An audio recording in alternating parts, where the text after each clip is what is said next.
Okay, we are here with Christina Rossini. Thank you so much for joining us. Yeah, Thanks we're for back. We're back. And it's been about a month since we recorded last. So, we're going to shake some rust off, but we're really excited. Christina is an entrepreneur.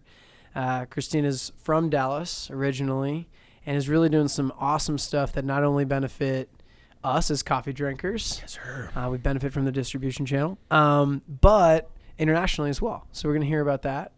But yeah, thanks so much for being here. And I guess let's just jump into it with a game. The game. You ready for this? The game. I suppose so. So Christina was down to play the game before you came in. And then you're like, yeah, these games, man, these games. I want to get rid of the games. You didn't tell him that you emailed me before and was like, please don't let Chad do the games. And I was like, I have no control. Yeah, I take charity games all day. We're going to do a game that was triggered by conversation about whether we should do the game. That is, So we're bad. going to guess what the other people are watching on TV right now. Christina, would you like to guess what Bryce is watching on TV? The reason he has to leave early tonight? The Bachelor. No, man. See, I don't have to leave early, but my wife wants me to leave early. Therefore, I have to leave It's a early. crucial So correction. it's a great, yes, you are correct. In Yes. The Bachelor, yes. I actually didn't watch last week's episode, but I think You didn't Luke, miss much. Well, Luke Let me P is guess. becoming Luke a P phenomenon. drama. Yeah. He's Yeah. becoming a phenomenon. He's not even cool enough for a meme.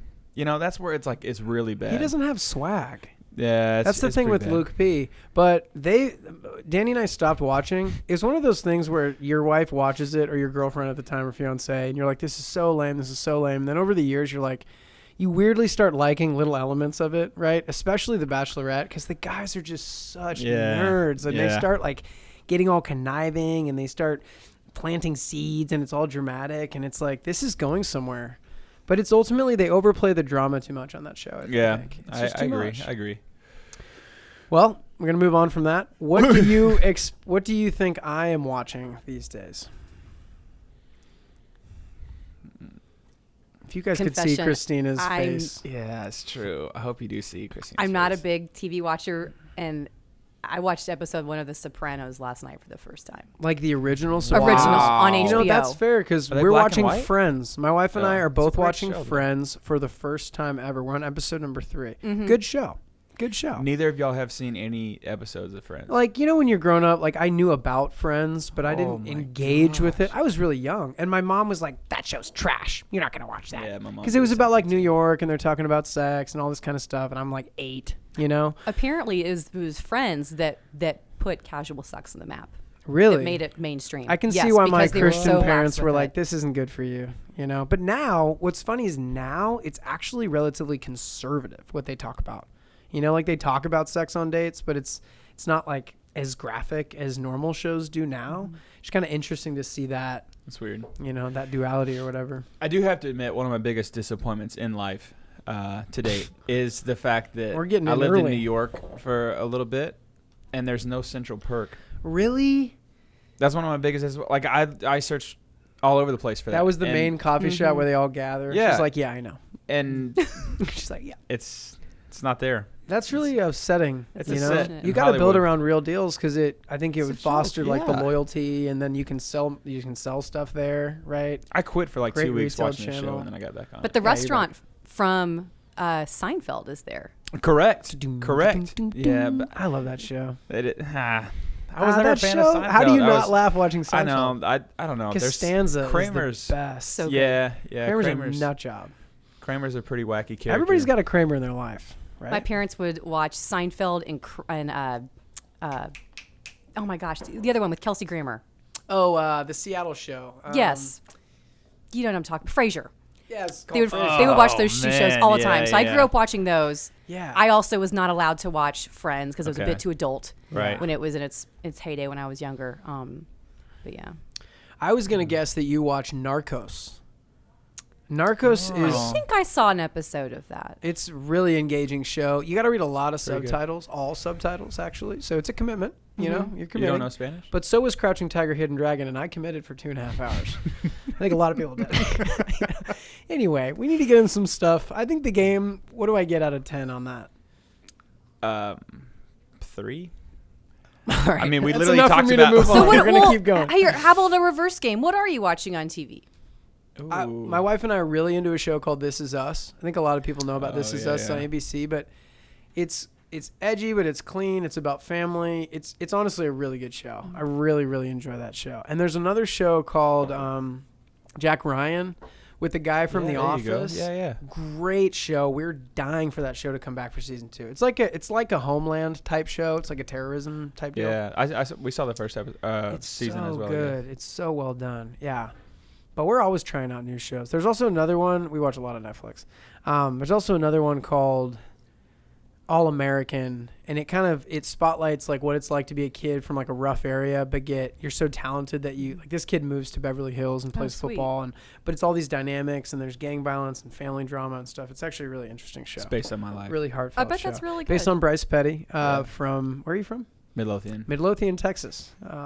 It's a rough part. More of a farm town, right? It's rough A farm. lot of drive-bys and tractors. There's a lot of mean cow. He's behind the hay bale. Oh my God. All right. Too much? Terrible. No. Anyways, let's get into some That's fine. stuff Let's here. get into it. The audience is just crying inside. I know. It's like We're outside. click, exit. You're about to miss a really cool interview. It's okay. Yeah, they're it's lost. really too bad. But I want to talk about you and your business. But let's talk about. So I think we wanted to start with Path, right? And I will let you provide context and just kind of get into it. Yeah, for sure. Well, I guess before we started recording, you mentioned that the show has these 4 different elements like path, water, roots, and summit. And Summit, yeah, good. Is that memory. right? Okay, Very cool. great recall. I have good recall. I think not watching television, not having that distraction in my life helps with that. Wow.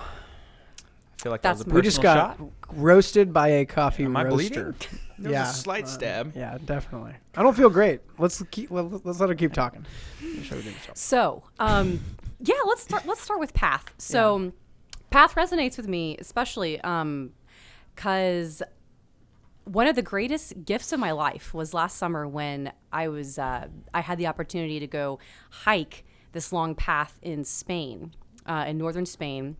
I hiked it largely by myself, and it's called the Camino de Santiago. It's 500 miles across northern Spain, and it's been going on for hundreds of years. If y'all are familiar with the term pilgrimage. Oh, yeah. Okay. Oh, yeah. So the Camino de Santiago is also called the Way of St. James, the Apostle St. James. And this is the original, like the very first original pilgrimage route that ever started, like well before Italy and the Holy Land got way popular in more modern times. Wow. This was the one that people did. And in fact, a lot of history. in That's fact, really cool. I think it still is required that the Spanish royal, because it happens in Spain, right? So the Spanish royal family, whenever a new family takes the throne, it's a requirement of the office it's to like go a and rite hike of it. passage kind of thing. Yeah. 500 miles. Yes, How long did that take you? a month. Where do you stop for shelter? Yeah, that's Yeah. Gatorade. Yeah, so Gatorade. Yeah, it's a joke. I stopped for beer. Convenience stores on the side there. Cerveza, Gatorade. Pop Tarts, your normal stuff. Oh my Normal trail gosh. fare. It's terrible. Whatever. So yes, She said pilgrimage. It's true.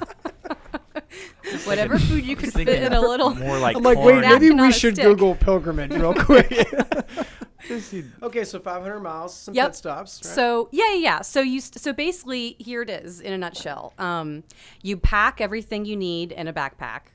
You stay the night in these guest houses called albergues, which are set up exclusively to support the pilgrims. well, and the- Airbnbs, but comped, right?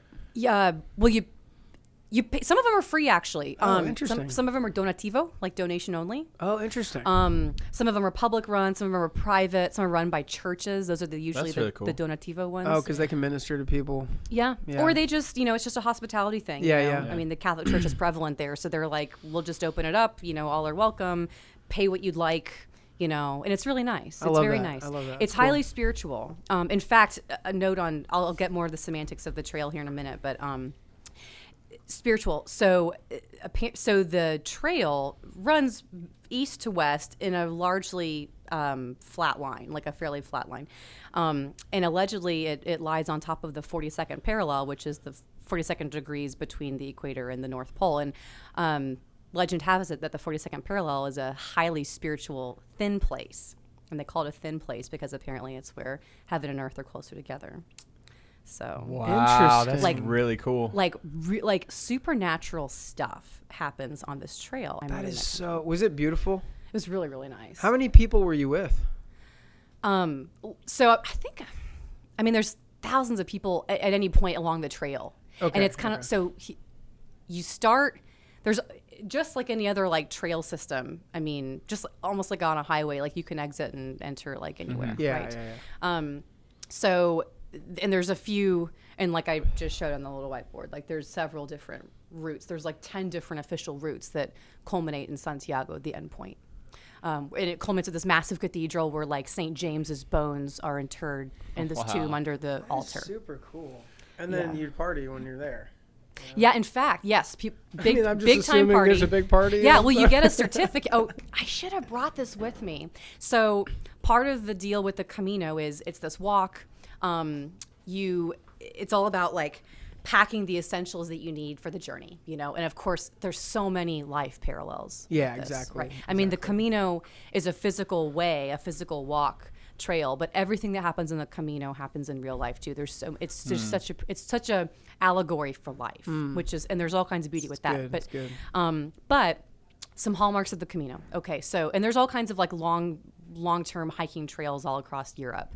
But what really makes the Camino different is, number one, you're on the trail, you follow these yellow arrows or shell images that are around on these signposts that'll point you in the way of where you're supposed to be. So you don't even have to have a guidebook. You can just you just look at the posts and follow the people that are wearing their backpacks and like have hiking sticks everywhere. Yeah. You know, and follow those. They're not Right, the right, native right. people. Like, let's just follow them. So you just follow the yellow arrows and it all point, like all roads lead to Santiago. And then also, the clean lady's here. Time to close the door. It's all to good. go We're ahead going and to slowly close the door. Slowly close the door. Close the Puerto. It doesn't matter if we're here at 9 o'clock or 6 Oh, she's o'clock. always here. Gonna She's find always us. in action. Anyways, she's on continue. retainer, so Sorry. she just works whenever she needs. Something else is that the pilgrims, the people that are on the trail, will have a paper, like a massive paper, like a passport, and you collect a stamp a day as you're on the trail. Like you can get stamps Wow. at bars, at your albergues that you stay the night I love at. this. I want to go so bad. Oh, You're yeah. selling You're a the thing. huge You get a scrapbooker, commission? too. You get a commission? I You're a should, big man. scrapbook. I will be after this. That'd be really cool. Yeah, and then at the end, when you get to Santiago, the town, then you go to the Pilgrim office where you pick up, you hand over, well, you don't hand over, you keep it when you're done, but you show them your passbook of all your stamps, and all the stamps have, they'll have like, all these unique stamps. There's like, 65 at least, but anyway, in your passbook with dates on them. And so the people at the Pilgrim office will verify that like you started, where you started and where you ended, because you have to do the whole trail in a certain amount of time. And you also to like can't qualify for your certificate? Yes, and you get Okay. your certificate, like your, certificate of authenticity saying like, Okay. Christina Rossini completed this 799 kilometers from Saint Jean Pied de Port, France to Santiago, Spain, etc. Anyway, so you've got that certificate, and you have your Compostela, like your passbook. Yeah. That is super That's cool. that's a cool dinner story. Yeah. You know, like, yeah. what did you do this summer? Yeah, I know, right? I went to the pool, Hurricane Harbor. and So then you were swim. talking about how it's kind of an allegory for life. And I think when we originally talked about it, you were insinuating that there was kind of like a duality with your entrepreneurial change from corporate. Let's talk about that a little bit. 'Cause Totally. context, I mean, obviously it's called the wilderness, right? We want to talk about path, and something that he said originally when we were agreeing on the naming of the podcast was, I love that it's all about, you might be in this wilderness and you don't know exactly where that path leads, but you just got to go down it and you figure it out as you go, kind of thing. I'm probably butchering that, but something that he liked. So I'm very interested to talk about that. Yeah, you just look for the path. Yeah. I mean, you just do the next right thing. I mean, that's really, like, how could you not? All we have is the present moment. But, so the question, I'm sorry, could you please repeat Yeah, the I danced question? around a little bit there, but how did you know when it was time to leave corporate America? Because you were doing sales, technology sales, right?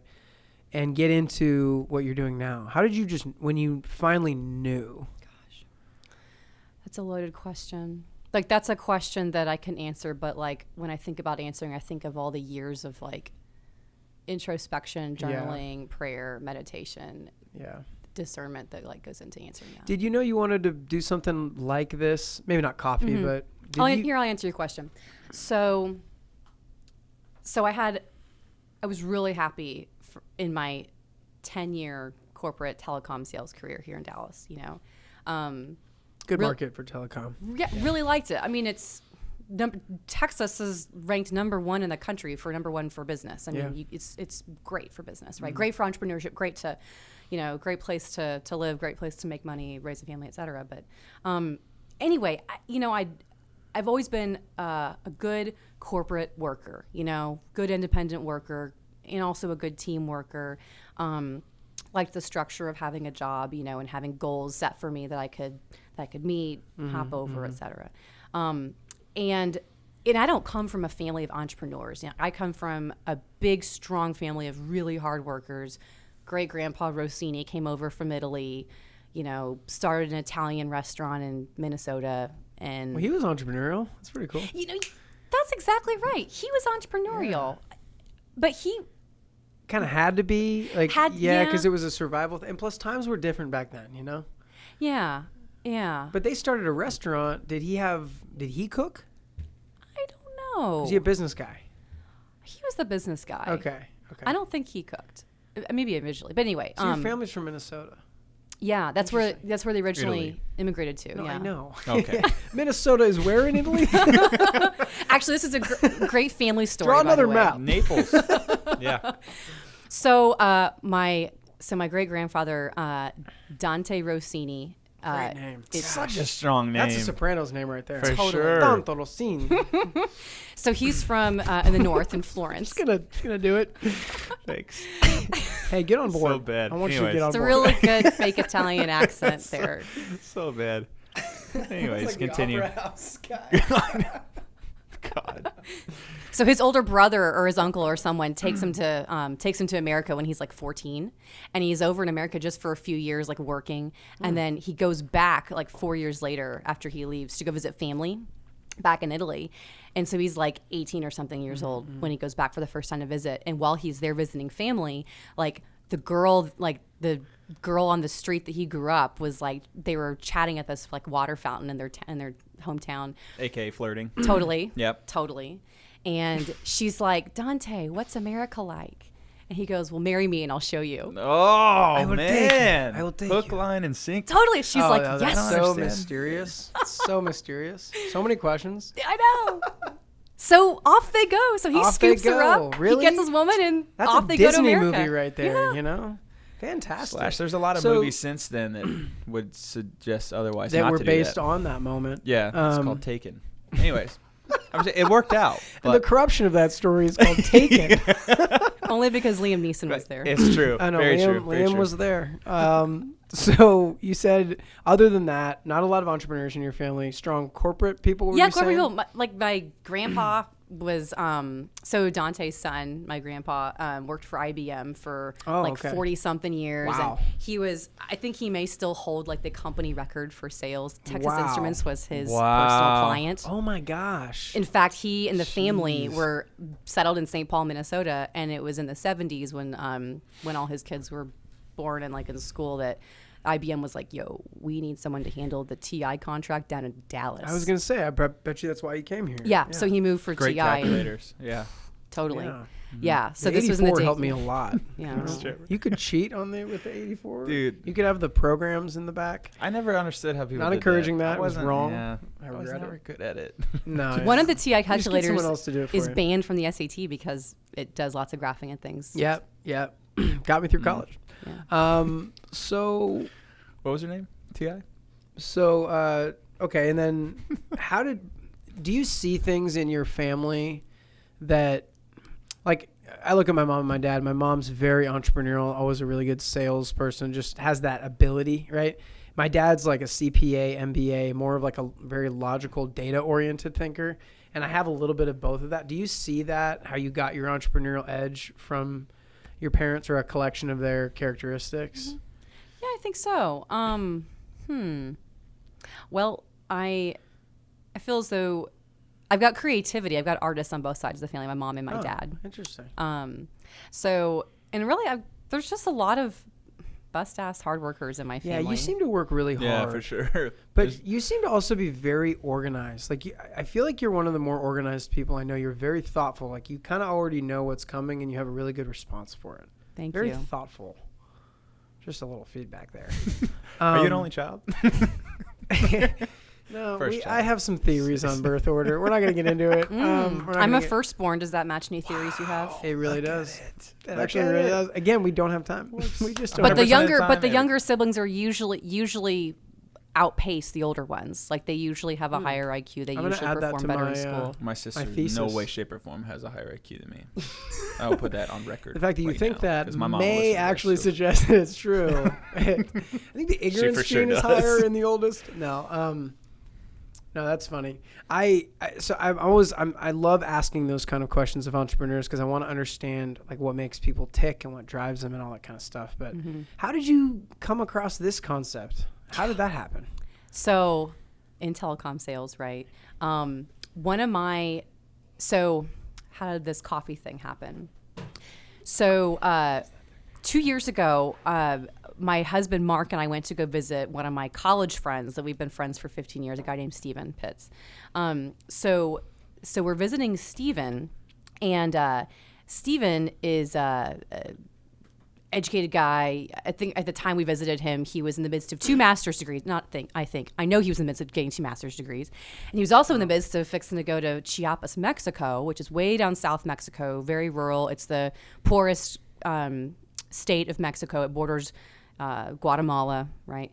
So anyway, so Stephen was about to go to Chiapas and deploy and run this massive 9-month research project studying the effect on household economics in this indigenous Mayan population as a direct result of being coffee farmers in a particular coffee cooperative that's farm-owned. This was for his master's, or was this just no, this is for his master's. Like a thesis so he ended up writing actually 2 theses on this project. There's just so much That's data. the plural form of thesis. It deserves 2 thesi. Thesi.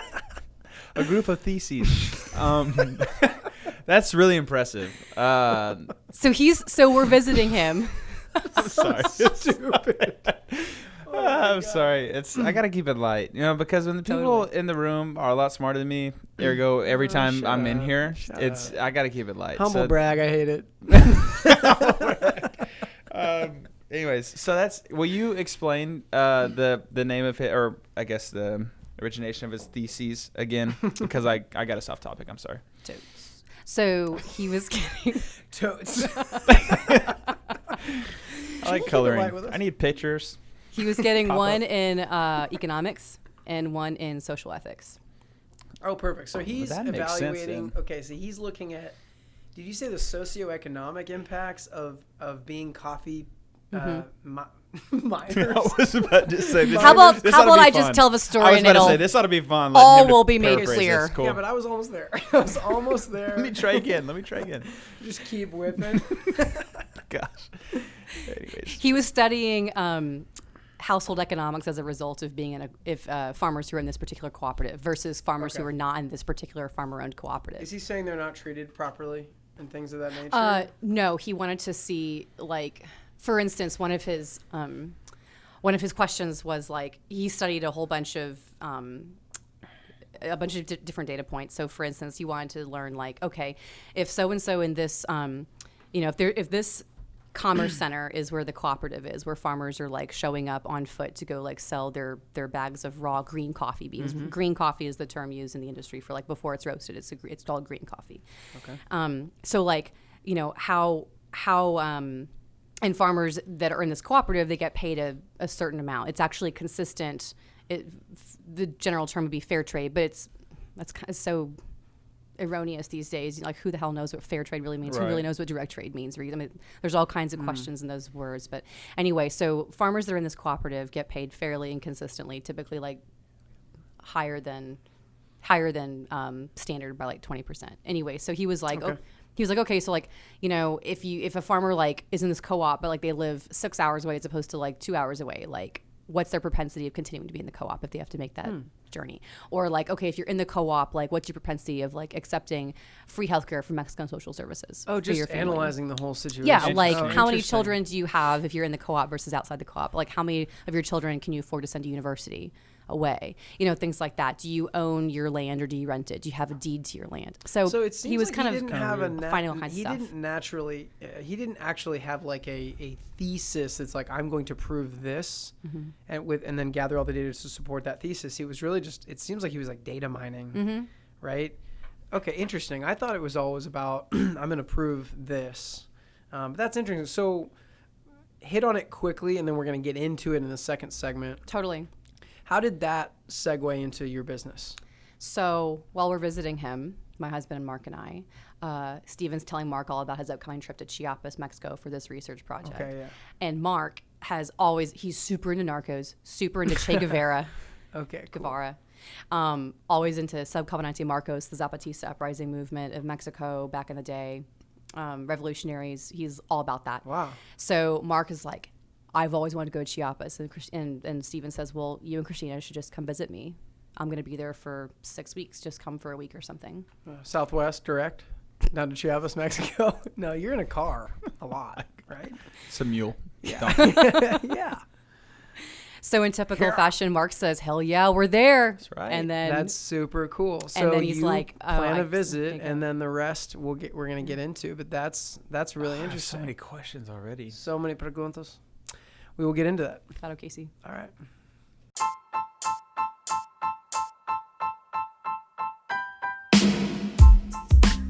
What's up, guys? We want to give a quick kudos to our primary sponsor, Otswa Publishing. Now, Bryce and I knew nothing about podcasting before having a few jam sessions with them, and they made us less pathetic and more game ready in just 3 weeks. If you need your story told in a raw, authentic way and want to meet some amazing dudes in the process, check out Otswa Publishing. That's OUTSWA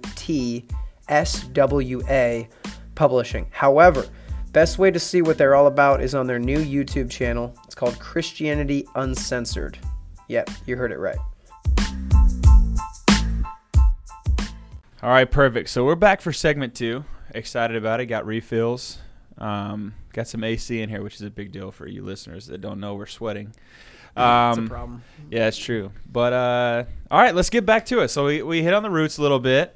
We got about halfway through the path, which is very, very interesting, I feel like. So I kind of want to get back into the nuts and bolts of where you're at right now and, you know, what you're doing and then we'll kind of finish up, I think, with the summit. But I really want to get into this path. So. Yeah, for sure. So I guess it's worth mentioning. I mentioned a little bid earlier about this Camino physical path that I was walking, that I'd been interested in doing this walk for a couple years.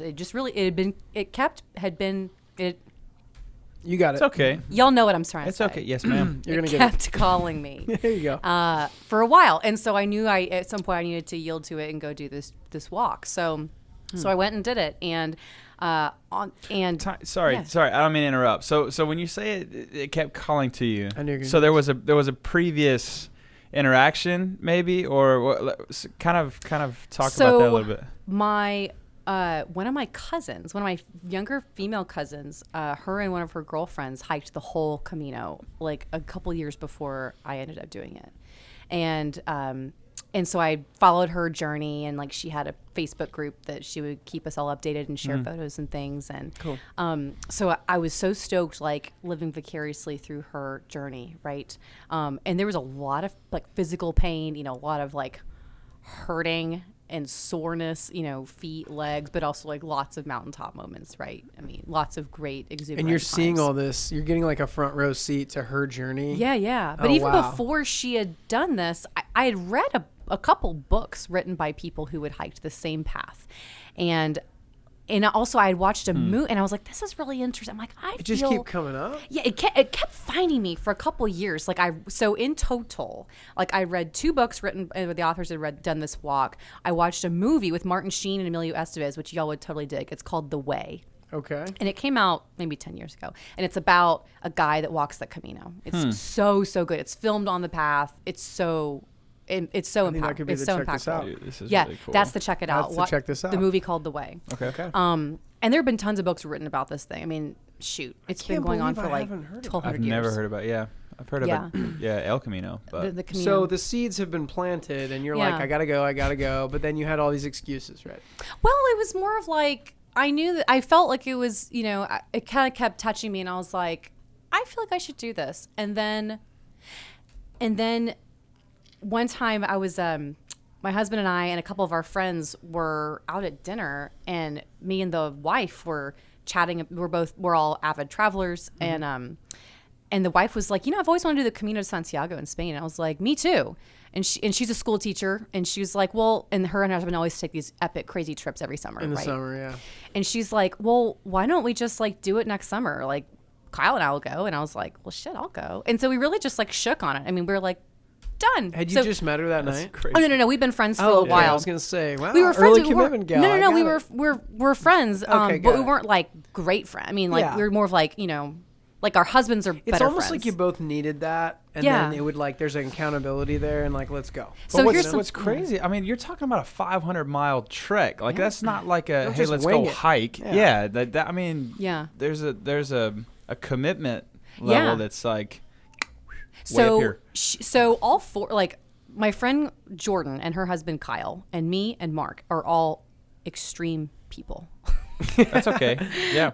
Yeah. Like so I was talking earlier about how my husband is just starting to train for the 50 miler, the Brazos Bend 50 mile. Right. I just did ultra that. marathon. So it was horizontally. So you could A lot. okay, so you could tell Yeah. them all about it. So like this girl, Jordan did the same 50 miler like a few years ago.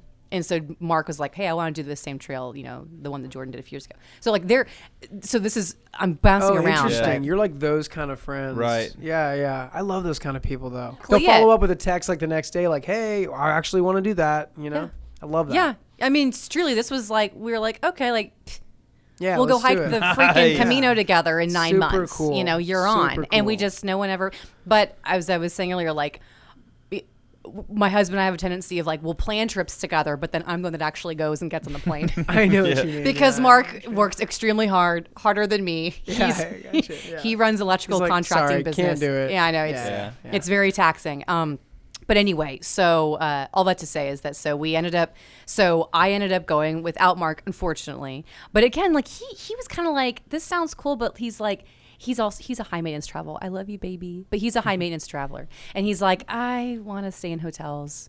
I don't want to sleep with a bunch of dudes. That's funny. That's my in, wife. like, bunk yeah, beds. I would stay in a hostel and just, be like, play me a song. You're from Germany. Like, play me a song. Yeah. Something weird, But I want that experience. I want the story. Not like that. Don't make it like that. No, I'm saying like, I Who's studied. playing you a song? Some guy in some random little tavern or some crap. I could want be the like, stories, let's drink beer. Because those are the But, things. like, No, but play there's me a gotta be a song. Excuse me, the sir. song leads to the beer. Yeah, okay. Sing me a just- song, yeah, Miss the- Piero. Yeah, like I I want the just feel like there was a- experience. play I me want a the song, peasant. experience. Yeah. Not like play me a song. Here's a nickel. Not like that. We're getting, But, where like, are you from? way Tell off me your track. story. By the that's way. what we normally do. No, we're So right what I on would love- track. what I really we're want actually to do right on to track. get Chad, stop. This is so bad. Let's get back on the trail here. Pun. Thank you. So what I want to know is there has to be in your mind an anticipation or maybe an expectation of what to get out of that, right? So what made you say, let's do it, and then your expectation going into what you wanted to get out of it? I wanted to have a lot of solitude, and I wanted to listen, like, to Wow. whatever the universe was willing to give me. Get quiet. Yeah. Totally. And in fact, story and key takeaways, culmination of my entire trip. All right. Okay. So, That's gonna be big. Yeah. so I mentioned earlier that like you hike the Pyrenees Mountains on day one, like you hike down and then you're in Spain. The rest of the time you're in Spain, right? So you stay in this big guest house. It's for all the pilgrims, right? And like everyone stays there the night. And then we woke up, me, Jordan, and Kyle, and we're having like a community breakfast with some other pilgrims. And there's this I can't get used to that. I'm Some sorry. other That big sounds- Thanksgiving Hey, dinner? Pilgrim, get over here. yeah, Thanksgiving Where you dinner been, is my like pilgrim? water, orange juice, bread, and butter. That's it. There you go. Carb up. Jam. That's it. Jam. Pay extra, like, you can pay €4 and get bacon. You can pay €3. A No live sweet goat. potatoes? No. No corn? No. Green bean casserole? Nothing? Don't they have goats Nope. running around? You Turkey? can No. grab a knife and. All right. Goats. Yeah. So there's this dude from, Roast. there's this young Eastern European guy, and he's there having breakfast with us, and he'd been on the trail for 3 months. Wow. So he did 3 Caminos back to back I to was back. about to say, he's taking a sweet time if you did it in a month. He hasn't He's heard selling- anything yet. Yeah. But anyway, he was like, Really wants listen, I all had a of it." lot of fears, going before I started this. And he goes, I was really fearful about running out of money. Well, and shit, he ran out of money the first month. Okay. And he's like, I'm here. I just got a deal. And he was saying that he on the trail. Okay. So on the trail, you can be there by yourself solo, but you're always around people. I mean, it can be quite solitary. You're never alone, but it can be quite lonely. I mean, That's interesting. you're always physically around people. You're never far, you'll always see people. It's a But lot like life. totally. Yeah. Oh, dude, there's so many parallels. But anyway, tons. Anyway, so this guy's like, yeah. So there was this. I started walking one day with this monk who was on the trail. He was and the monk was traveling totally moneyless from the outset, and they walked together for 12 days. They walked together and stayed in the same guest houses. They were buds for week and a half, almost 2 weeks. And the kid, this is after the kid ran out of money, right? So they're both traveling totally penniless. Well, they always had their needs met. They could always stay in places like I mentioned earlier that you can stay in these guest houses for free a lot of the time. You can, you can maybe trade dishwashing for a bed. Or, there's ways you can barter. And they always ate. I mean, they always had their needs met. Again, the Camino really takes care of its own. I mean, much like life, you can kind of get around, right? You can kind of figure it out. Anyway, so there was one point though, this kid said that there was 3 days where him and the monk did not eat. They didn't have any food. But they were presented. in it together. Yes. And so at the end of the 3rd day, they're sitting off on the side of the trail, they're done walking for the day. And then this other person on the trail, another pilgrim, comes up to them and hands them a €10 bill and says, I just felt the need to give this to you guys. Whoa. Yeah. So this kid and the monk are score. So they go some shop and get some food. They eat plenty. They spend €7. They've got 3 left. And the kid turns to the monk and says, hey, how about we use this €3 and we go get a loaf of bread so we can have food for tomorrow? And the monk goes, no. Tomorrow takes care of itself. We're not going to worry about tomorrow right Leap now. of faith. Yeah. Totally. So the kid's touche. So they go and they get a bed for the night wherever. They wake up the next morning. They still have their €3. They go into some other store to get some bread or whatever, breakfast, simple breakfast. And the shop owner feeds them a big hearty breakfast, is giving them so much food, refuses their money, and is putting so much food in their backpacks. They are walking out of the store with an abundance. Food's falling out of their bags. They're giving all this extra food away to other pilgrims on the trail. Good grief. So this kid is telling us this story, and and the way that he was doing the trail was that he'd been on the trail for 3 months. He's telling us this, and he was doing the trail in reverse to the way that I was walking it. So he was about to have his final day of 90 days. Because you had just started. And I had just finished my first full day. So he's imparting this story, and he's like, yes. And what was remarkable about it was that he was clean shaven, looked completely clean, like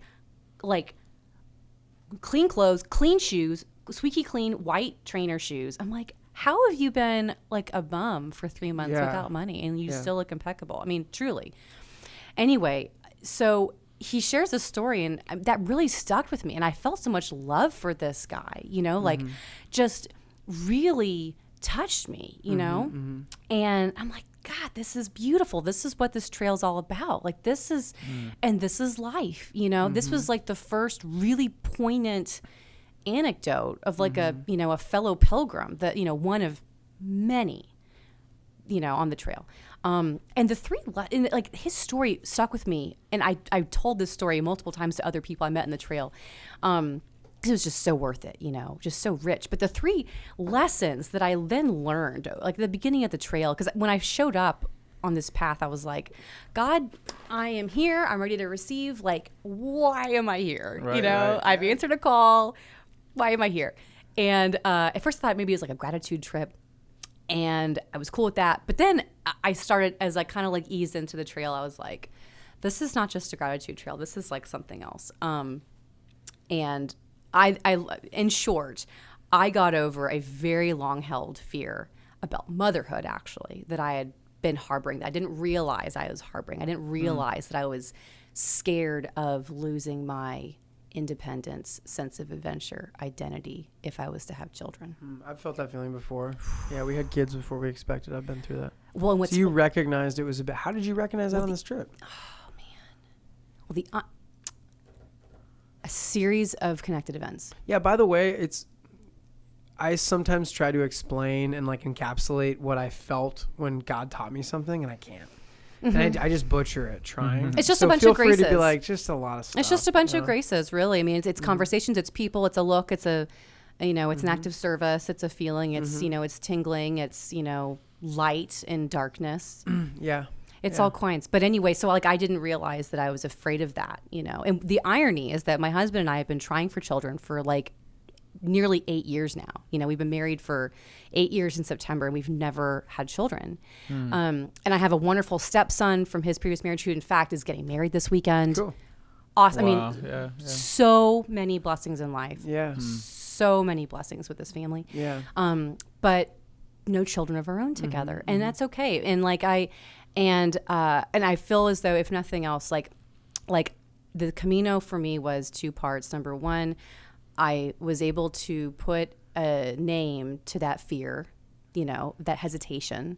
I'm afraid that I would lose my sense of self. I wouldn't be able to go do something adventurous and crazy like this for 5 weeks with kids, But on the converse, like I saw, almost as the Camino was coming to a close, I saw a mom like in a jogging stroller with her toddler son doing the freaking Camino. And I'm like, no, and that would be so you. Right. That's you so got a you. mom and her kid, yeah. And so like I'm commenting, I'm like, this is amazing. And I saw her like waking up super freaking early, like staying in the hostels, the same places I was staying in. Like she was up before dawn, What a and great I'd see her. experience for the I know. kid. And but get this.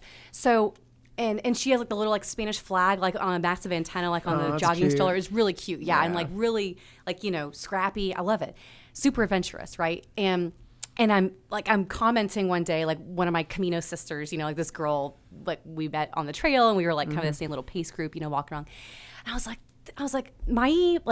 this is what I'm talking about. Like this lady with her toddler, and I had expressed my fear that I just shared with you guys, like to my girlfriend here. And I'm like, isn't this great? She's doing her and she's bringing her kid with her. This is beautiful. There's like, I feel rejuvenated, and that like I get over my fear. Yeah. And she goes, oh, you don't even know. Her husband and their 2 twins are up ahead a couple of days of her on the trail. Wait, that's next level. They're not even What? together. The And I was mom like- will hang back. I'm like, this is crazy. That's great. And I'm like, this is wonderful. Dude, I'm that's like, awesome. I don't have a fear No, about this no, anymore. No, you set your own path on that kind of stuff. You know what's even Yes. crazier too is the fact. So you just met your little girlfriend on this trail, Yeah. and told her something that you didn't even know was a fear for 8 years. Oh, but yeah. Oh, Yeah, that's wild. That's interesting. It's kind of some closeness. You just Yeah. gave us kind of Oh. a window into the relationship. Like severe closness. Like I mean, like you feel like you've known people for years. These are like, I mean, Wow. as y'all have all traveled before, like you Right. realize that when you travel, like, that's a perfect example. Like traveling is such a bonding experience because whenever you experience something for the first time and you're in community with others, it's extremely bonding. because you're more vulnerable and you're doing it together, and then they represent a piece of a comfort zone that you both have. Yeah. Like, hey, this isn't like how it is in Dallas, right? So you Yeah. both have that. That's like entrepreneurship too. When you have like a founding team, you get really close. Even what we're doing on the podcast, like we're all figuring this thing out together. For sure. And I feel like a few years from now, we're gonna look back and be like, Yeah. remember when we were just getting going? That was crazy. What's crazy too when you have intent to your travel, right? So you're Yeah. already vulnerable because you're in a place that you don't know. But then if you have intent to, find solitude and silence, like you were talking about. Oh, most definitely. And And then- the three lessons that I learned on this trip, on this like really big excursion, was number one, and this is a culmination of multiple experiences, but like these three things really kind of hit me like kind of early on, and I kept learning these lessons every day. Was live in the present moment, receive what I'm given, and change expectations. Change expectations. What do you mean by that? Yeah. Live in the present moment, receive what I'm given, and change expectations. So change expectations. So my two friends that I met in France, Jordan and Kyle, that we started the trip with together, on day 3, I decided to split up from them, and like, because I wanted some solitude. And I also didn't want to feel any kind of like undue social, like, self-imposed pressure to like keep pace with them or like, adjust my pace to accommodate. Yeah, it's your or journey. whatever. You're not about to. Totally. Yeah. And so we didn't walk together again. Now we did meet up at the halfway point. We all picked up bicycles and we did the middle 120 miles on bicycle, purely as a time saving thing. Yeah. But yeah, so I mean, like, we ended up, and then they ended up splitting up. Like, they turned in the bikes at the other end of the halfway point on the trail. This section called the Meseta, which is very flat, very much #wilderness, #walking with Jesus in the desert. Wow, That's really? funny. For sure. So like, they ended up, and they needed to go have their own Camino, right? Like off. Yeah, they need a outside couple of Spain. times. Like, Yeah, they for needed to go have their deal. Right. So like, Yeah. they took off, they did their thing. And it was all for the best, it was all for the best. Yeah. I think we each got the experience that we really needed. Well, that's healthy though, to have that, like, to be able to be away and there's no weirdness. Oh, for I think sure. that's just healthy. Some people aren't Yeah. like that though. Yeah. Well, know? and another thing, like another change expectations. Okay, so there's one segment in the I was having the time of my life the entire time in the Camino. I loved it. I even, like, in the times where, like, I ran out of food or water or something. And by the way, like, you're never far away from getting food or water or like a shelter. I mean, it's a very well supported journey, right? And again, the Camino takes care of you. There's like trail angels that'll like leave food and like That's supplies awesome. for Yeah. you. There's like a whole culture here. It's like an It's awesome. ecosystem. It's Wild. crazy. It's awesome. Or there would be like a bookshelf in the middle of freaking nowhere with like oranges and juice boxes and like crackers. The little lock box, like a little slit, and it says like donativo, like Right. donations, thanks, Oh, that's funny. goodwill awesome. offering or Code whatever. 23, 32, 48. Yeah, Yeah, I exactly. know, right? But no, there was one section in this Meseta, this middle section where I'd been on this damn mountain bike for 10 hours, ran out of food and water, super hot, sweaty, dirty, sunburned. I was also just killing it. Ready for happy hour. Yeah. Oh, man. ready to go, quit Yeah. my job and like Yeah, I run my know. company, I run know, my right? empire. Yeah. Jeez. No, and so like, and Jordan and Kyle, I was up with them on bicycle, and like they seemed to be doing fine. They were loving it, and I was like, this is kicking my ass big time. And additionally, I intentionally did not want to make any advanced reservations for any place to stay at night because You wanted to like wing it and go. I just wanted to with the receive flow, what I was or given. I just wanted the Yeah, community to yeah, take care of me, and I just Yeah. wanted to like Yeah, have you faith. you really allowed yourself to be vulnerable on this thing, I was totally living the present moment. for sure. As much respect as that. much as I could, and like if I caught myself thinking about like, oh well, what about tomorrow? Like or creature like, comfort type Yeah, stuff. I would be like, what's the Christina, plan? I'd be like, look at this flower, Christina. Like Yeah, this yeah. flower is in present moment right now. Like be Come on, here. That's Yeah. funny. Yeah. So I mean, I would really try to get into that. And so on this one particular treacherous day, it was like 10 hours on a freaking mountain bike. Not on paved road, guys. Like this is bumping Yeah, around. Seriously. And like I kept thinking that like this town I saw up ahead was the town we were staying in. Nope, it was like 6 more towns, and I just Oh my gosh. effing Jeez. lost Yeah. it. Point of exhaustion. Lost it. Like called my husband, and I'm like bawling, crying. He's freaking out. He's like, "Where are your friends? Like Yeah. what's going on?" Not the call you want from your wife. No, I know. Sending a helicopter. Yeah, Pulling really. out of our 401k, and I'm sending a helicopter. He would totally do that. He would show up anyway. So he like talked me off the sledge, and he's like, "How far were you from this town that you actually are going to?" I'm like, "I think like 3 miles." He's like, "You'll be fine." He's like, "You need to get out of the weeds right now. You're totally in the weeds. Like, calm down. Yeah. Like You're all right. cool yourself." And I'm like, all right. And so I just like at that point, like I got off my bike and I just like walked the rest of the 3 miles in because I Yeah. just like couldn't seem to be in that Just speaking affirmations over yourself. damn bike. I know, truly. Gonna be And I got there fine. and like this particular, so like change expectations, right? Like this was like the one really like shitty day, And then I also, in this one particular town, there's this really well-known hostel that's like, these nuns run it and they sing and like play musical instruments. And it's like this God. beautiful, It's like a Disney magical movie. place Yeah. where like I met a woman earlier on the trail that like hikes the trail every year, and like she hikes it to this particular albergue in this particular town and then volunteers there for like 2 weeks. Oh, wow. And like Cool it's experience. like her highlight of her life. Yeah. And so I'm like, I want to stay here. But it's also, I know that I don't book any beds in advance. And I know that I'm showing up like hours after everyone else has already gotten off the trail. So I show up at this church hostel and they're like, we're really sorry. We don't have any vacancy. And again, like I just got done crying, you like ugly need crying a warm earlier. bed And I'm just- like, I don't care. Thanks. Where should I go? Yeah. And they're like, well, try like Holy Trinity down the street, which P.S. that's the church I go to here in Dallas. Oh, funny. Wow.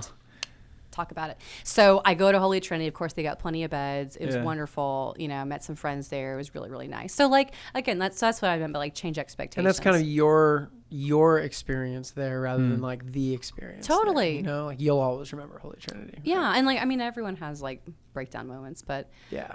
but So yeah. how, had you committed to doing entrepreneurship at this point? To building your company? Yes. Is this early on? So this was last summer. By the way, we need to give viewers like, what do you do? Okay. So We need to get into that. I run a company called Innisor International, and I'm a coffee importer and distributor specifically for this one particular, coffee and some other products that come out of this one particular cooperative in southern Mexico, in Chiapas, that I mentioned earlier.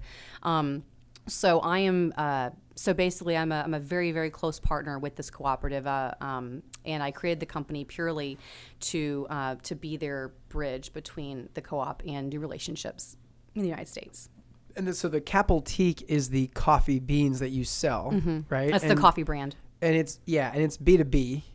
You sell to coffee shops. You're not Actually, I don't sell at any coffee shops. Oh, I okay. sell mostly to colleges and universities through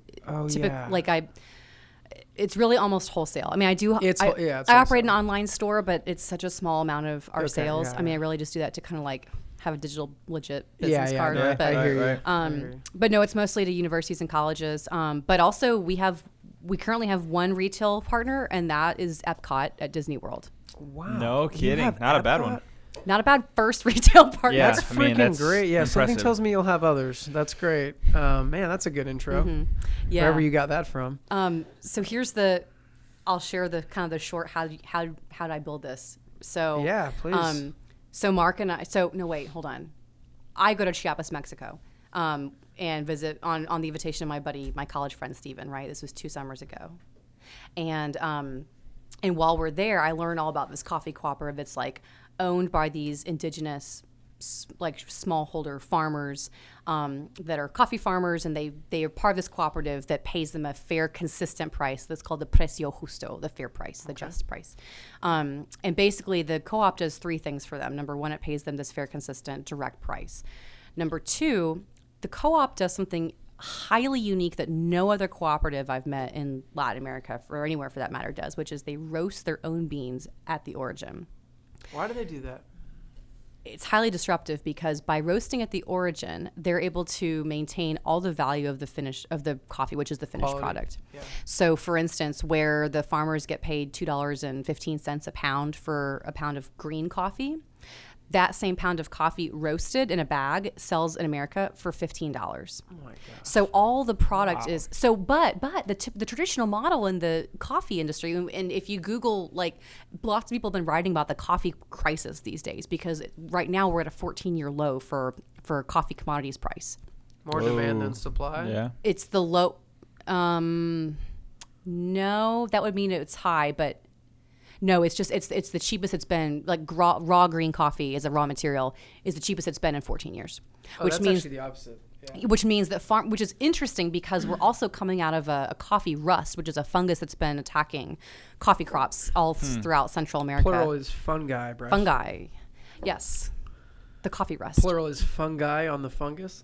Oh. Let's keep moving. Well, she Yeah, said right. coffee rust, and then you said No, it's a fungi. So by fungus. roasting at the origin, they're able to maintain the whole value of the roasted coffee as opposed to just selling raw material to the developed world, right?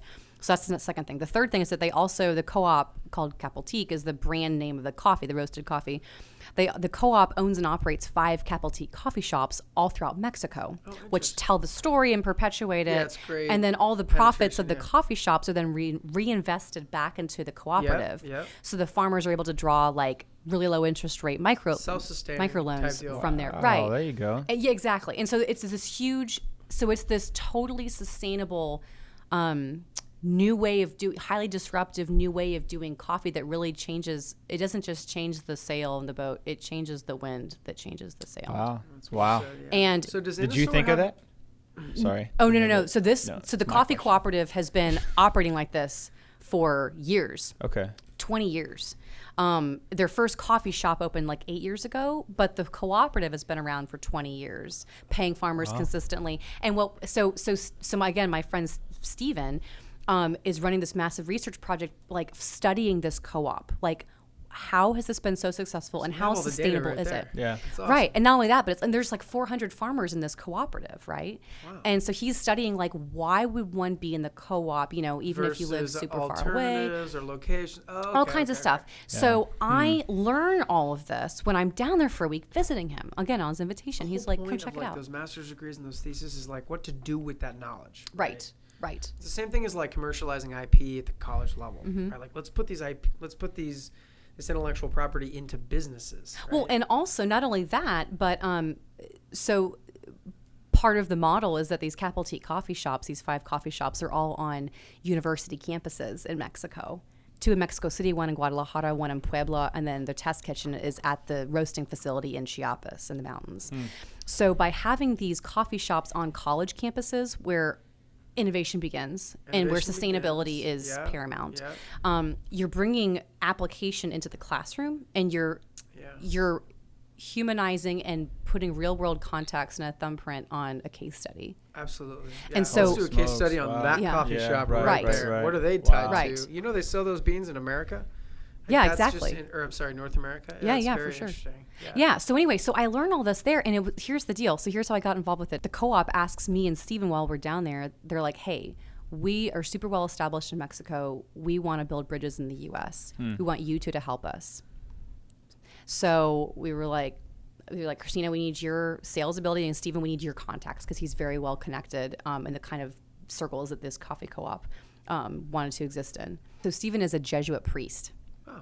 So by merit of his job, he's been a Jesuit for, 14 years or something. So by merit of that, he's got all these Jesuit connections in the U.S. Well, the reason that the co-op wanted him in his Jesuit connections is because all of the Capital Tea coffee shops are located on Jesuit university campuses in Mexico. Great synergy. Yeah. there. Not Wow. only that, So but he going can back do some to kind of ministry in there. Is that? not quite ministry, but it's so the Jesuits they're a section of Catholicism, they're a type of Catholic, My but wife they're talks about Jesuits, but I don't know the details. okay. So they're really big on education and business building. Oh, which is why there's so many Jesuit Yeah. universities. Right. Yeah. There's 28 Jesuit universities just in the U.S. There's Yeah. lots Wow. elsewhere in the Yeah, world. yeah. Funny. So Jesuit is from Saint Ignatius, who is a Spaniard, and so funny that like I felt called to go on this Camino in Spain, Yeah, right. and then Yeah, lo and there's a lot of behold, that I'm going on in working your with story this and Wow. all that. legacy started by Yeah. a Spanish man. Yeah. Somebody's connecting dots. Yeah, it's Tons. like God's using Yeah, you down there. that's cool. Yeah. Illuminating, yeah. Yeah. And in fact, the Mexican Jesuits were the ones that helped co-create this cooperative with the indigenous farmers 20 years ago. The farmers Wow. banded together, went to the Jesuits, who had been walking with their community in a ministerial realm since the 50s, and so so there was a large trust level with the local Jesuit community. Well, it feels like it was built. I mean, kind of God's way. Honestly, the way it's more self-sustaining than like purely capitalistic structures, Absolutely. right? Because there's a give back. There's like it's self-sustaining, so it's systemic. Whereas, like some of the data that you kind of softly mentioned is they live 60 miles away, or I'm sorry, 6 hours away. It's hard to get 6 hours in that kind of land, right? Like, Oh yeah. but there must be something that this co-op is doing that's very unique. Right? So what? So they must be taking care of people, is what I'm Yes. So one of the findings of all the research, and there were like 900 surveys deployed and studied in all these remote communities over several Imagine months. that process of like taking surveys. And like, Oh, they yeah. live over those mountains somewhere. Go find them. Seriously, yeah. Crazy. So what they so included in the findings were social capital is so paramount. Like social capital is like is the highlight above anything else. So like the reason the cooperative works so well is because like, so let's take the micro lending faction of this cooperative, right? So farmers can draw a super low interest rate loan, and then and their collateral is like, they don't have to they'll be kept from borrowing too much. They can only borrow like up to a certain percentage of their current crop yield, so that they don't have to, but their crop yield is their collateral. So they're only they can only borrow up to 40% of their crop yield, so that they don't overborrow and overextend themselves into predatory lending that they can't ever get out of, right? And debt they can't overcome. Just taking care of people. Yeah. And so anyway, but the social capital plays into that, because like no one's gonna screw over their brother or their dad or their neighbor that are all in the cooperative, that are all like, you're borrowing all of their communal money. Well, and because of that social capital, care to guess what the repayment rate is for this microloan program? 92%. I have no idea. It's the highest of any other loan program in Mexico at 96%. Oh my! I was only 4% off. Close. You're really close. Well, I mean, I figured like it can't be 100. this. There's always a bad guy out there. Yeah. But some of that's the so interesting. So they just made it more sustainable. They made it more accessible and sustainable, but they also found that they're selling quality, not charity. They're selling. Yeah, and that's a huge. We could learn a lot from that. Yeah, right? I was reading a book by Richard Rohr recently, and there was a line in there that said, he's a modern day philosopher, author. He runs this center over in Albuquerque called the Center for Action and Contemplation. And they have a 2-year program called the Living School, which is all about like Christian meditation, philosophy, like living an elevated life. I mean, it's highly spiritual, mystic. It's awesome. But anyway, so he's a prolific author, Richard Rohr. And I was reading one of his books recently, and he had a line in there that was the difference between charity and justice. With charity, it's really, at the end of it, it's all about the giver. The giver controls the charity. And the giver can choose to feel, how they feel when they give, right? Now, this is separate from, like, disaster relief has its place for sure. But, like that kind of immediate charity like, is let's needed. save lives and give people or like bread, Hurricane Harvey comes through. Like, we're going to go flood Houston and, but whatever. that's not, those are outliers. Right. And again, that's disaster recovery. Exactly, yeah. Charity, right? However one defines writing charity. a check, or showing up. I mean, I don't want to go down that road of like defining it, but I mean, charity versus justice, as with charity, again, the giver controls the act, and it only happens because the giver decides to make an action to do so.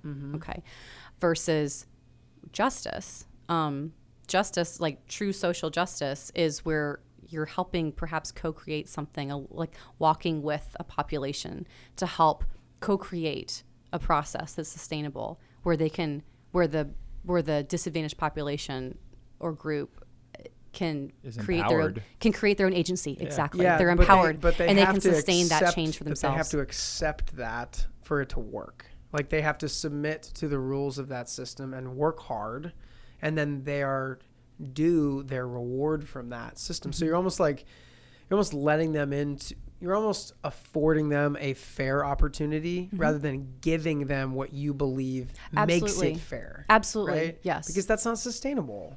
And it's like anything, when we're given things, just like punks in high school that are driving Beamers at 16, they didn't earn that. There's no, so they don't value that. So they don't value that. I drive a BMW now that I paid for.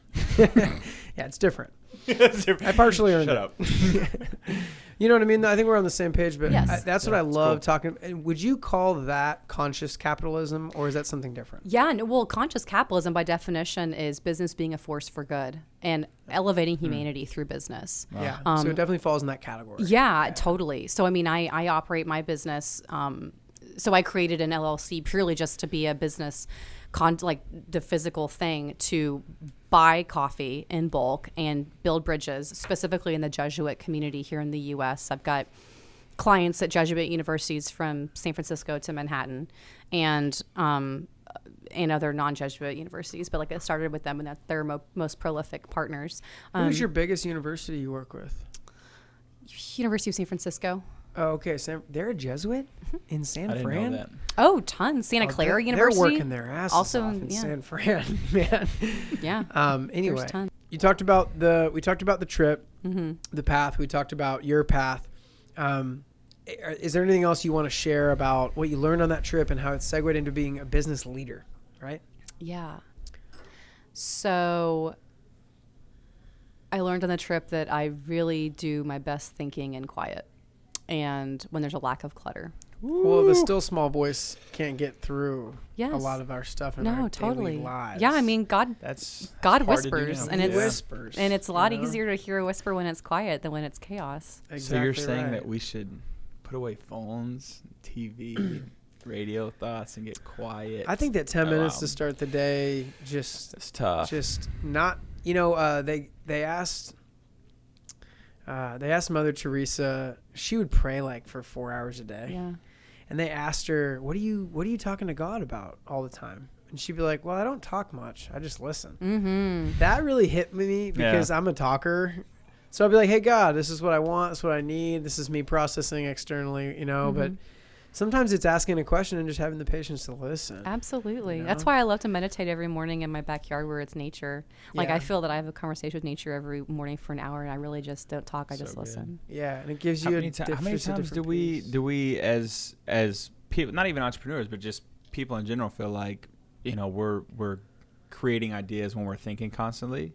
And I feel like sometimes too the enemy uses that against us and like, oh yeah, go ahead and Rabbit think that hole. thought. Yeah, go ahead and think that thought, because the more that we think and we're constantly moving, the less we're in a place where we're focused on the present, right? And really in tune with whether it's our spirit or nature or whatever that kind of allows us to just. I think it's a reset button a lot of times too. You get. I fall subject to that all the time. So. Yeah. Well, really cool thought. and the evil one and like desolation is also part of consolation, like being close to the Holy Spirit. Totally. Preach.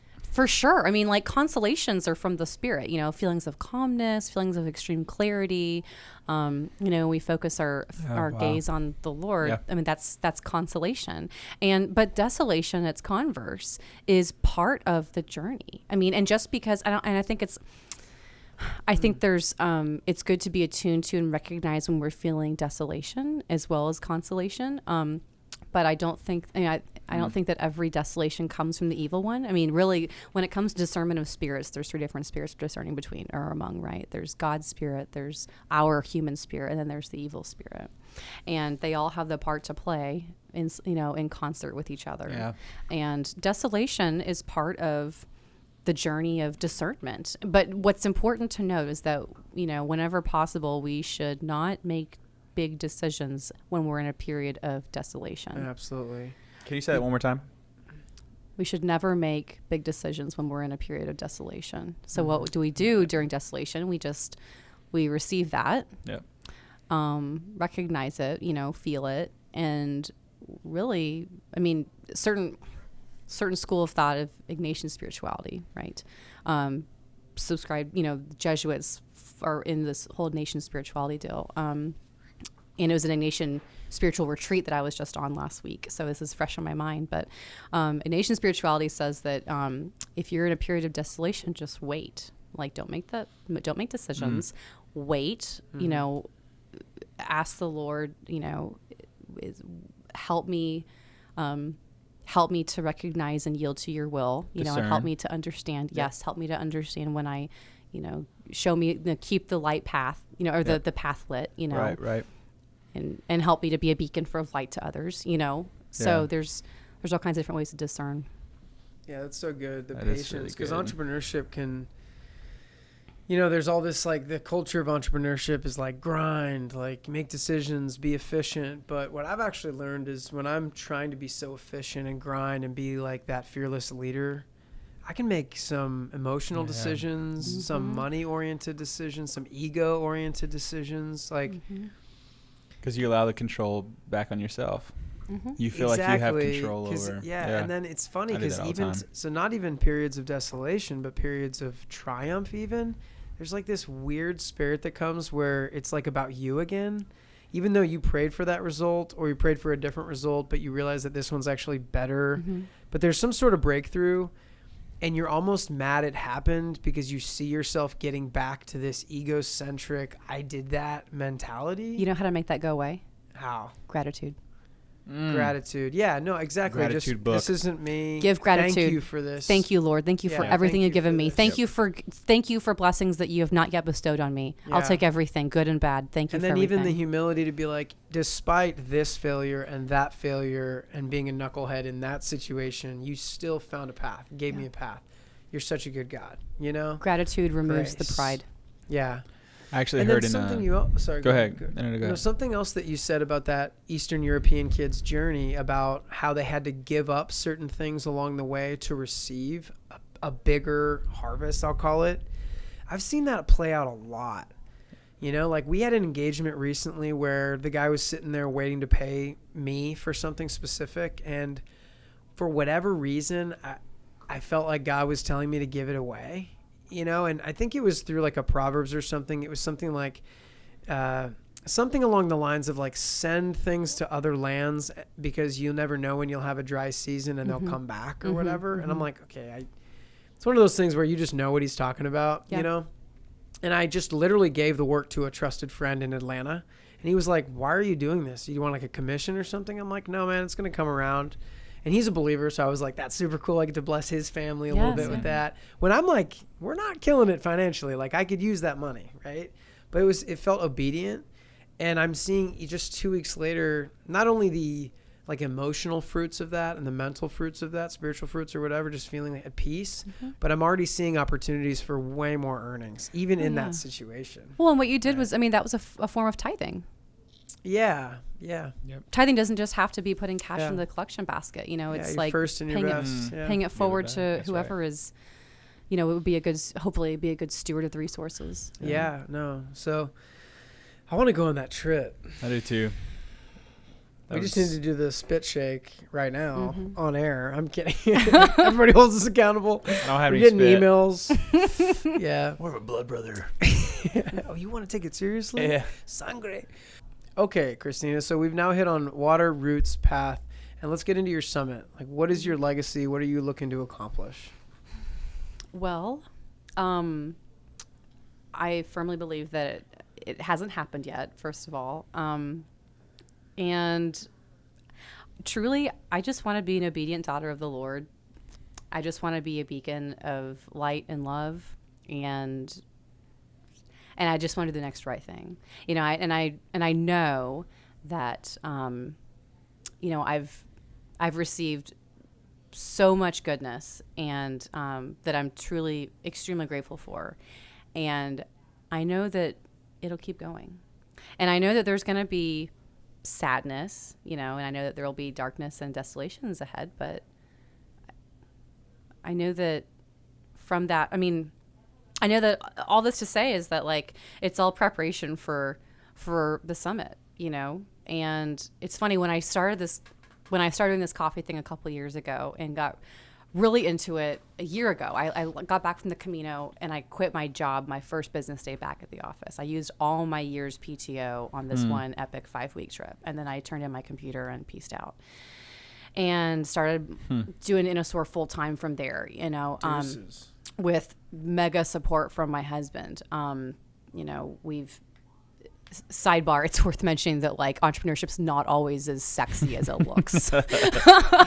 Entrepreneurship is living on one income for 5 years. Entrepreneurship is freaking putting off paying mortgage until the last possible day and moving money. That's you know, one of the first things you told me when I was starting out, and I was like, Christina, money's like really tight right now, and you're like, you don't even know. You're like, I'm gonna encourage you right now, and I really needed that when you did that. You know, I'm glad that resonated. Yeah, no, it definitely did. Yeah, but yeah, I mean, all that to say is that like, I know it's kind of a long, bizarro tangent, but I mean, it's like, this is the path that I've chosen, that I've yielded to, because I know it's the right path. And I feel that this is the right path that I need to be on in order to be the best steward of the resources that our Creator allows me to have while I'm here.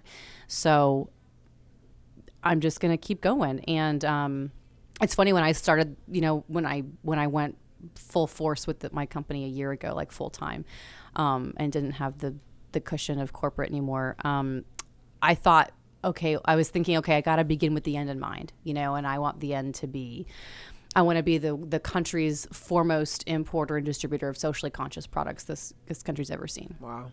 And, not just coffee from Mexico, but like all kinds of socially conscious products, and be able to tell that story and to, do profit sharing back with the producers and really like help elevate this story, change it. Help elevate and publicize and like bring buzz to these true developmental projects that really benefit the poor, that benefit the producers, not just charity, but true social justice. Yeah. Right. But now, like, that was my first vision. I was like, I want to make this massive $1 billion company, and I want to get investors, and I want to have like a $500 million exit. I mean, it's ridiculous, freaking ridiculous. I didn't know what the hell I was talking about. And sometimes you set those goals but it realistically, they're kind of being set for you by the world a little bit. And then at some point you're like, that's not really my goal. I met with someone who at the age of he's like 38, I think. And, he's a retired business coach. I mean, who wants to retire at 38? Well, he gives back. He gets satisfaction. Okay. But he's built 4 separate $1 billion companies. My Lord. Good grief. And can we get on the show? Wow. Next up. Ben Boyd, do you want to be on the Wilderness podcast? Yes. Love it. But anyway, I was having coffee with him, and he was like digging into my financials with me, and he was like, "How big do you want to go? Like, how much of I was like, "How much money do you want to make?" Like, I only know billions. I know, and I was like, I don't, and I just like I kept giving him bigger numbers. He's like, you want to build a $20 million company? I was like 50. He's like, you want to build a $50 million? He's like taking notes as I'm writing. And he's like, okay, what else? And I'm like, I want to build $1 billion. He's like, you want to build $1 billion? And it is like that. Like, how many Americanos had you had? I know. 75. He's like, you're gonna have to sell $500,000 in coffee every year for the next 7 years to build $1 billion company. He's looking at the value. He's like, that's a huge multiplier, Christina. I know. And then finally, at the end of our conversation, I'm like, how about I just really like understand my balance sheet first? Yeah. Yes. Right. Small Start steps. there. That's Small a steps. P&L. Yeah. Let's pack the bag before we get to the Yeah, right. But he's exactly. like, what I took away from that was like, dream big, like dream bigger than big, but also be willing to have your expectations change and like go with a new, like if you see a different light or, if something different's illuminated be in the or shown present. to you. Totally Yeah, be in the present moment, change expectations. Yeah, sometimes if we don't have the bigger vision, we wouldn't get excited enough to start walking. Mm-hmm. But then we're actually on the path, and God shows us something that, and not only shows us, but He redirects us sometimes against our will, and then we see that that's ultimately a better destination because He knows where we're really going to be satisfied, right? And so, yeah, it's so interesting that you can speak because you're clearly having success, but maybe even having some of that early success has shown you other things that matter more and some things that matter less or whatever. I know it's just interesting. You know what's funny? So I was on a 1-week silent retreat last week. Like no phones or any. Wait, Well, silent? Like you can't talk to anybody? There was a tiny bit of talking. Go miserable. This will be That's enough. my Somewhere nightmare. Chad I would was on a never be. nightmare retreat last week. Well, they just have to duct tape my face. I was forced. I was in a straitjacket. And you paid for it? They Yeah. didn't pay you? Wow. Different Chad, we're conversation. gonna pay you More to shut about up that for a later. week. But so I'm on this retreat last week, and there's a lot of idleness, a lot of downtime, quiet time, and it was on that retreat that I had an epiphany, and I realized that like my work is actually an apostolate. So an apostolate is anything that a lay person like us, like a non-professional religious person, like a priest or a minister or whatever, anything that we do that furthers the Lord's teachings, as in like via the apostles, right? So an apostolate is anything that can be done, both revenue generating, profit bearing, or nonprofit, that furthers the work of the Divine One. And shares that good news with the world. And so I had this epiphany while I was on my retreat that, oh my gosh, like this coffee business is not just a business, like it's an apostolate, because I'm the bridge and the conduit between this mission-driven, socially conscious cooperative that's helping increase agency with the marginalized, economically and socially marginalized people in Mexico, and building bridges with people in the U.S., like not only helping them give market access to the farmers, which, by the way, lack of market distribution is the largest problem, the largest issue plaguing producers in the developing world globally. Not only am I being that conduit to bring the Mars market access, but also I'm able to be that conduit, conversely, for the consumers that want to vote with their dollar and support socially conscious causes, and producers. And so I had that epiphany, and I was like, oh my God, like that changes how I think about my work. It's a responsibility. It does. And then I was like, this explains why at first I was thinking about making a nonprofit, but then my CPA was like, well, but you're going to be generating profits, so it's not going to be a nonprofit. And I was like, oh yeah, it can't be nonprofit. But it's just never really set well 100% with me. And then this week I was like, because it's an apostolate, because I named this with the right name, I was able to get true mental clarity and create order in this business. And it's like, this is what I'm doing. And of course you can have a profit-bearing apostolate. I mean, like, for-profit Bible studies that go into different churches and stuff. Like, I mean, companies that run mission trips, like there might be a profit-bearing enterprise. I think the problem with getting a wage for a hard day's work. Exactly. And there's nothing wrong with being compensated for perpetuating this work, this good work, so. Well, you took risk on it too. Gratefully so. Anyway, so it was good to come to that understanding. That's cool. That gives you some peace, so you don't, you don't see yourself turning into this capitalist monger or anything like that. There's heart behind it, but like legitimately. You know? Well, and again, it really comes down to, it's so important to call things by their right name. It's so important to call things by their right name because it creates order in which we can then order our lives accordingly.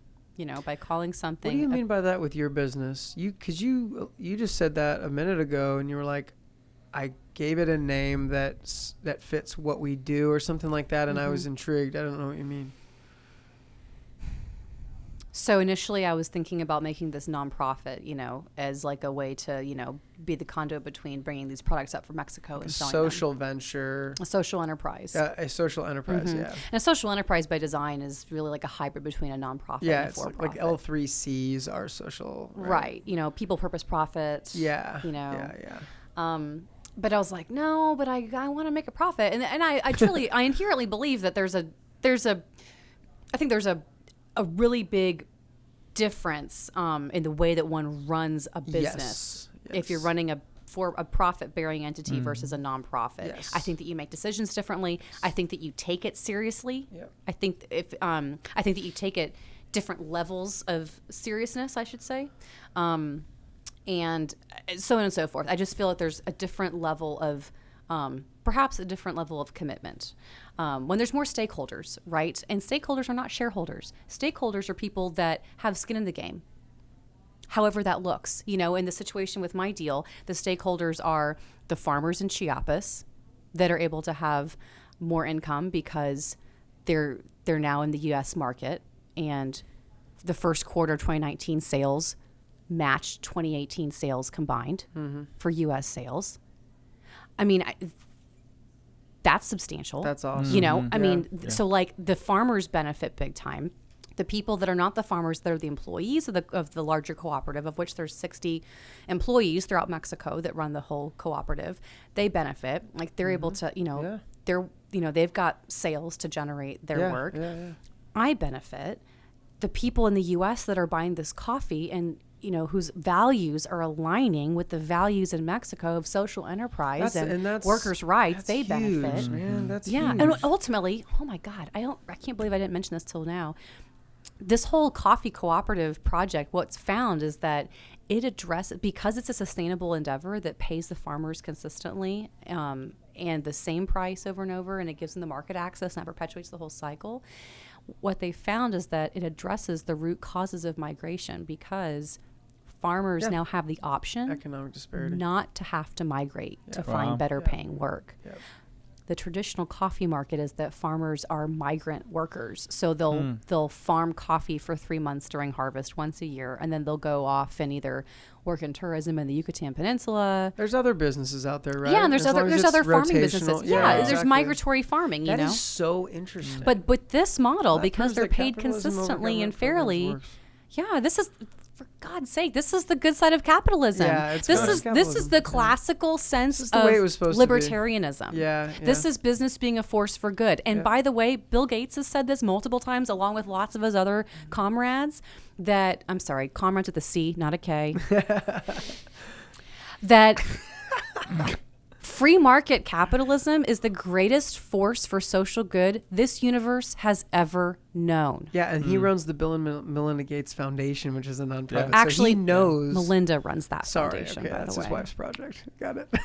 She and I both graduated from Ursuline Academy here in Dallas. Send her an email. Ursuline Bears. Come on. Noise. That's awesome. That's well, great. it's been a pleasure having Yeah, you here. no doubt. Yeah, I knew she'd be a great guest, and Should've wrote I was right notes. again, just like I'm right about the games, just like I'm right about a lot of stuff. Moving on.